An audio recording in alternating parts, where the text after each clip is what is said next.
আমি কি ভালো মা? এই প্রশ্নটা সবসময় নিজেকে করি।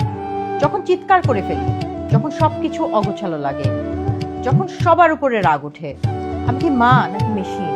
রাত ৩টায় উঠে বাচ্চাকে কোলে নিই, কারণ ওর জ্বর।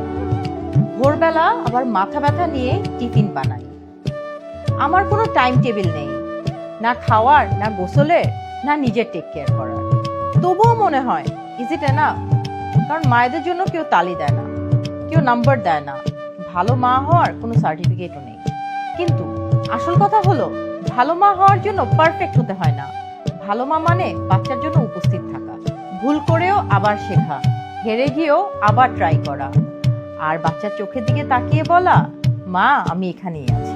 তাই নিজেকে এই ডাউটে কখনোই রাখবেন না। আপনি যথেষ্ট। আপনি ছিলেন, আছেন ও থাকবেন। ওর পৃথিবীর সবচেয়ে নিরাপদ জায়গাটা হচ্ছে না। Happy mother's day to all the মা যারা নিজেকে হারিয়ে বড় করছেন অন্যকে। We mothers are perfect the way we R.